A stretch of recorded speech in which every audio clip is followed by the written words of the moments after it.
योग वशिष्ठ के उपशम प्रकरण का टॉपिक है आज का जीवन मुक्त और विदेह मुक्त पुरुषों के चित्तनाश का वर्णन। श्री वशिष्ठ जी कहते हैं, रघुनंदन, जब जीवन मुक्त वीत हव्य का चित्त विवेक पूर्वक विचार के द्वारा अस्त प्राय हो गया, यानी भुने हुए बीज की तरह अंकुर शक्ति से रहित हो गया, तब उसमें मैत्री, करुणा, मुदिता, उपेक्षा आदि गुणों का आविर्भाव हो गया। श्री रामचंद्र जी ने पूछा, प्रभो, आत्मा और अनात्मा के विचार के अभ्युदय से अदृश्य हुए महामुनि वीत हव्य के अंतःकरण में मैत्री आदि गुण उत्पन्न हुए। आपके इस कथन का क्या अभिप्राय है? वक्ताओं में श्रेष्ठ महामुनि, जब चित्त ब्रह्मा में लीन हो गया तब मैत्री आदि गुण किसके और किस में उत्पन्न होंगे, यह आप मुझसे कहिए। श्री वशिष्ठ जी ने कहा, श्री राम, चित्त का विनाश दो प्रकार का होता है, एक स्वरूप विनाश, दूसरा अरूप विनाश। पहला स्वरूप विनाश तो जीवन मुक्त होने से हो जाता है और दूसरा अरूप विनाश विदेह मुक्त होने पर होता है। इस संसार में चित्त का अस्तित्व दुख का कारण है और चित्त का विनाश सुख का कारण है। अतः पहले चित्त के अस्तित्व का भुने हुए बीज के समान विनाश करके तदंतर चित्त के स्वरूप का भी विनाश कर देना चाहिए। अज्ञान से उत्पन्न हुई वासनाओं से व्याप्त जो जन्म का कारण मन है, उसी को अज्ञानियों का विद्यमान मन समझो। यह विद्यमान मन केवल दुख का ही कारण होता है। इसलिए जब तक मन का अस्तित्व है तब तक दुख का विनाश कैसे हो सकता है? मन जब अस्त हो जाता है तब प्राणी का यह संकल्पमय संसार भी अस्त हो जाता है। इस अज्ञानी जीव में ही वासना रूपी अंकुरों से दृढ़ पूर्वक प्रतिष्ठित हुए इस विद्यमान मन को ही दुख रूपी वृक्ष का मूल समझो। ये दुख रूपी वृक्ष समूह के अंकुर नहीं, उन्हीं अज्ञानियों के मन में उत्पन्न होते हैं। तो फिर श्री रामचंद्र जी पूछ रहे हैं, ब्राह्मण, किस महात्मा का मन विनष्ट हो गया? विनाश को प्राप्त हुए मन का स्वरूप किस प्रकार होता है? चित्त का नाश किस प्रकार होता है और नाश का स्वरूप क्या है? श्री वशिष्ठ जी ने कहा, प्रश्न वेताओं में श्रेष्ठ रघुकुल नायक श्री राम, मैंने पहले चित्त की सत्ता का स्वरूप तो बता दिया है, अब तुम इसके विनाश का स्वरूप सुनो। जैसे कि निःश्वास वायु पर्वतराज को अपने स्वरूप से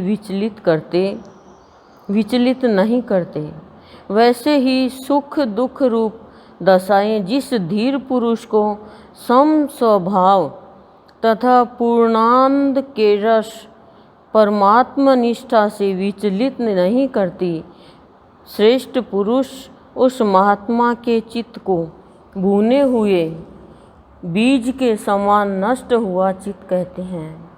यह जड़ देह ही मैं हूँ, यह घट आदि सारे पदार्थ मैं नहीं हूँ। इस प्रकार की तुच्छ भावना जिस श्रेष्ठ पुरुष को भीतर से विकार युक्त नहीं करती, विद्वान लोग उस पुरुष के चित्त को नष्ट कहते हैं। जिस नर रत्न के अंदर विपत्ति, कायरता, उत्साह है, मद, बुद्धि की मंदता और विवाहादि लौकिक महोत्सव विकार पैदा नहीं करते, विद्वान लोग उसके चित्त को नष्ट चित्त कहते हैं। इस लोक में यही चित्त का विनाश है और इसी को भुने हुए बीज के समान विनष्ट चित्त भी कहते हैं।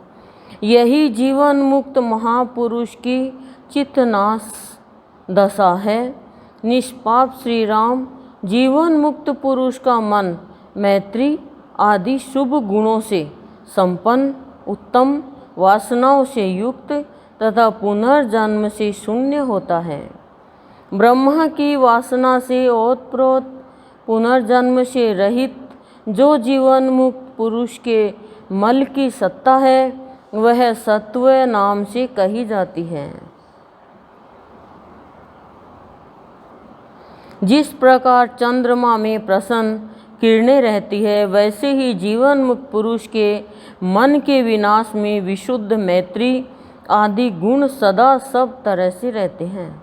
शांति रूप शीतलता के आश्रय जीवन मुक्त पुरुष के सत्व नामक मन के नाश की अवस्था में अनेक गुण संपत्तियां प्रकट होती है।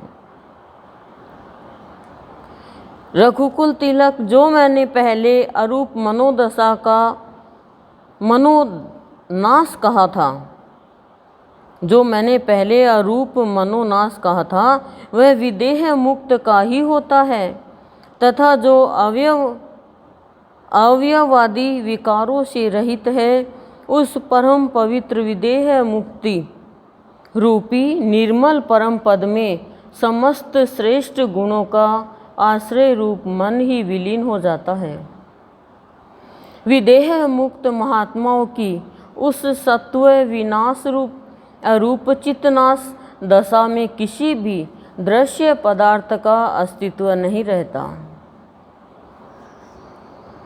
अर्थात संकल्प सहित संपूर्ण संसार का अत्यंत अभाव हो जाता है।